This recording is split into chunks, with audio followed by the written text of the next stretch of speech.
Jika Sungai Rajang di Sarawak adalah merupakan sungai yang terpanjang di Malaysia, Sungai Pahang pula adalah merupakan sungai yang terpanjang di semenanjung Malaysia.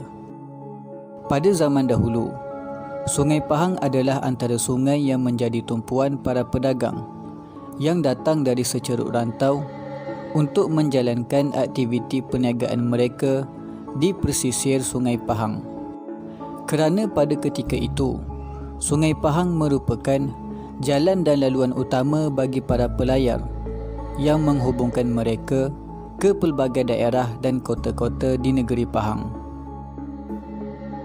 Namun sungai yang terpanjang di Malaya dan sibuk dengan aktiviti manusia itu juga menjadi habitat bagi ratusan ekor buaya yang mendiami di dasar sungai tersebut.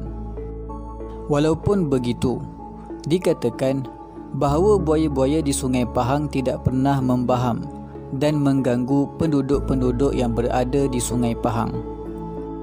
Hal itu terjadi adalah kerana ketinggian ilmu seorang pawang di Pahang yang dikatakan pernah bertarung dan membuat perjanjian dengan buaya-buaya di Sungai Pahang. Pawang yang dimaksudkan itu adalah Pawang Kadir, atau nama sebenarnya Abdul Kadir bin Haji Awang, seorang tua yang alim yang berasal dari Kampung Guai, Temerloh, Pahang. Pawang Kadir dilahirkan pada tahun 1907 Masihi di Kampung Guai, Temerloh, Pahang. Beliau merupakan salah seorang pawang di Raja Negeri Pahang ketika zaman Sultan Abu Bakar Riayatuddin Al-Muazzam Shah. Memetik laporan Kosmo yang bertarikh pada 10 Januari tahun 2021 diceritakan oleh seorang nelayan di Sungai Pahang yang dikenali sebagai Pak Mat. Pada sekitar tahun 1930-an, pernah terjadi satu peristiwa di mana seorang masyarakat asli lelaki di daerah Pekan telah dibaham oleh seekor buaya. Walau bagaimanapun, lelaki asli tersebut berjaya melepaskan diri, namun beliau cedera parah. Berita lelaki asli diserang oleh buaya itu telah sampai ke pengetahuan Pawang Kadir. Kemudian Pawang Kadir pergi menemui lelaki asli tersebut dan beliau mengubatinya. Dikatakan lagi bahawa Pawang Kadir bukan sahaja mengubati lelaki tersebut, tetapi beliau juga bertanyakan mengenai ciri-ciri buaya yang menyerangnya. Kemudian Pawang Kadir segera pergi ke lokasi lelaki tersebut diserang. Lalu beliau menyeru buaya berkenaan untuk bersemuka. Beberapa minit setelah dibacakan ayat Al-Quran, lalu buaya tersebut muncul bersemuka dengan Pawang Kadir. Dikatakan Pawang Kadir telah menghukum buaya tersebut. Kemudian beliau mengikat satu perjanjian bahawa seluruh keturunannya tidak dibenarkan mengganggu dan membaham manusia, dan begitu juga sebaliknya, bahawa manusia tidak akan membunuh buaya-buaya di negeri Pahang. Begitulah kisah dan sejarah yang tersimpan di sebalik keindahan sungai yang terpanjang di semenanjung Malaysia ini. Di sebalik kesibukan aktiviti manusia di sana, terikat satu perjanjian demi keharmonian antara dua makhluk Tuhan yang mencari rezeki pada tempat dan kehidupan yang sama.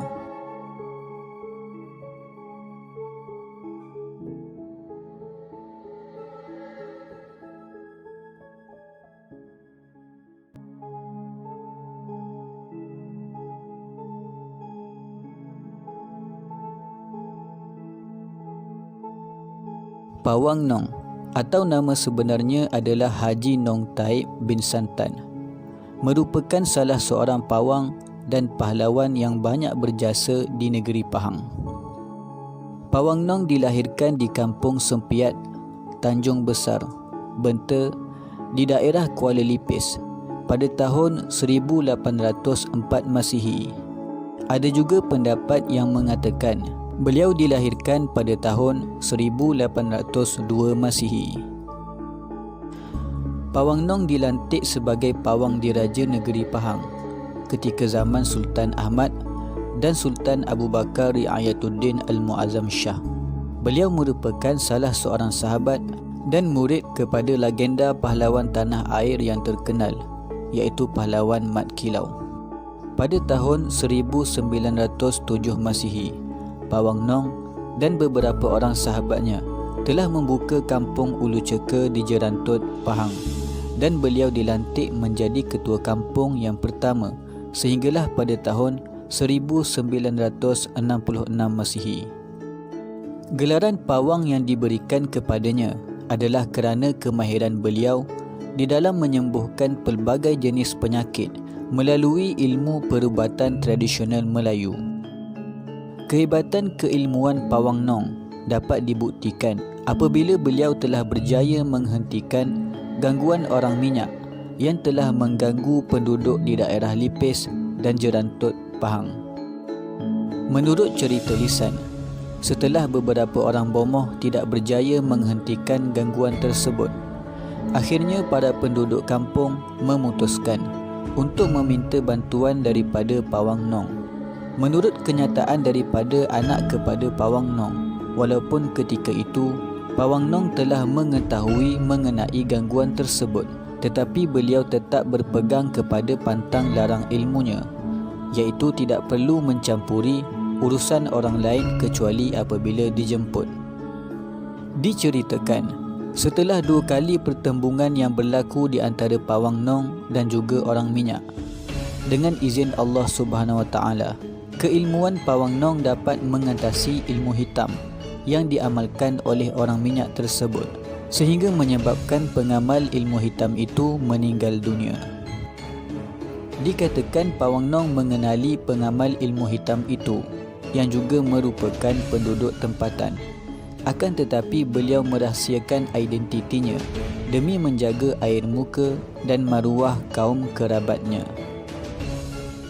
Di antara jasa besar Pawang Nong adalah beliau bertanggungjawab di dalam menjaga kawasan dan kampung Ulu Ceka daripada serangan tentera Jepun dan serangan pengganas komunis. Dengan kebijaksanaannya, beliau telah meminta bantuan senjata daripada pihak British, lalu menubuhkan pasukan polis bantuan untuk melindungi kampung Ulu Ceka ketika di zaman darurat. Pawang Nong juga terlibat di dalam perang Perlok menentang komunis di Maran, Pahang.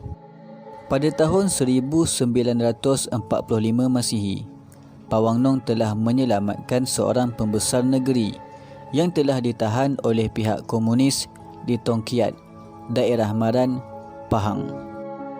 Oleh kerana jasa dan sumbangan Pawang Nong yang dianggap sebagai seorang pejuang terhadap negara, Pawang Nong diberi pengiktirafan dan menerima pingat British Empire Medal daripada wakil pihak tertinggi British. Beliau juga menerima pingat Ahli Mangku Negara dan pingat jasa kebaktian daripada Kerajaan Persekutuan serta pingat kelakuan terpuji daripada pihak Kerajaan Negeri Pahang.